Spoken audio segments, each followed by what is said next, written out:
Kiilkiri. Inimkonna esimene kiri.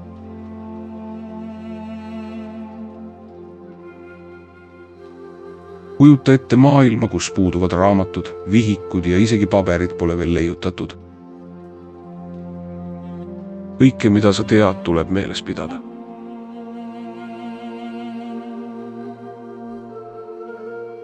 Aga mida teha siis, kui on vaja teada, millal jõgi tõuseb üle kallaste? Kui palju vilja talupojad peavad andma? Või kui palju töölisi on vaja kanali ehitamiseks? Just sellises olukorras olid inimesed vanas Mesopotaamias, jõeäärses piirkonnas, mida läbivad Tigris ja Eufrat. Et oma riiki paremini juhtida ja olulist teavet mitte unustada, tuli inimestel midagi täiesti uut välja mõelda. Kirja. Nii sündis kirja ajalugu.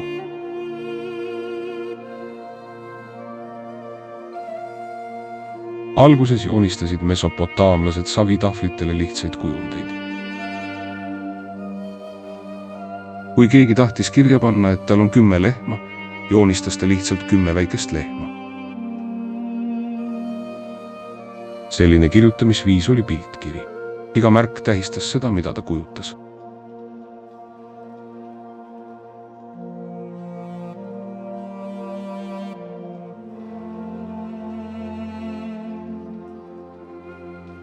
Aga peagi saadi aru, et kõike ei saa ju joonistada.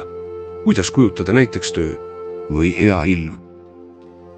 Nii hakkasid pildid tähistama mitte ainult esemeid, vaid ka mõtteid ja tegevusi.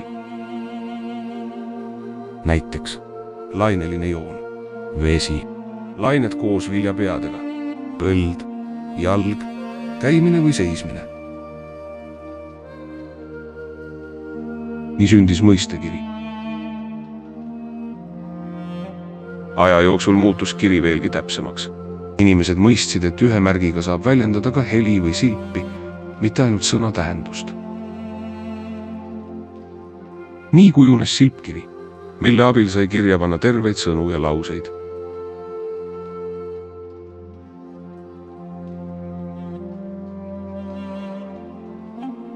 See oli tohutu samm edasi. Nüüd sai kirjutada mitte ainult loetelusid, vaid ka lugusid ja seadusi.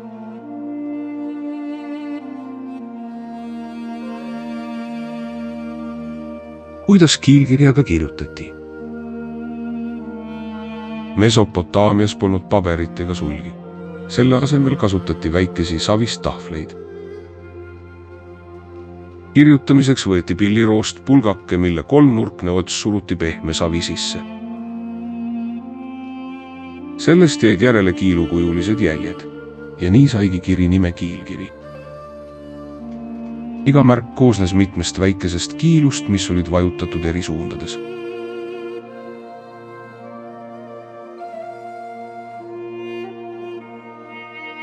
Kui savi hiljem kuivatati või põletati, muutus see tahvel tugevaks ja säilis tuhandete aastate jooksul. Just tänu nendele savitahvlitele teame tänapäeval, mida mõtlesid ja tundsid inimesed enam kui 5000 aastat tagasi.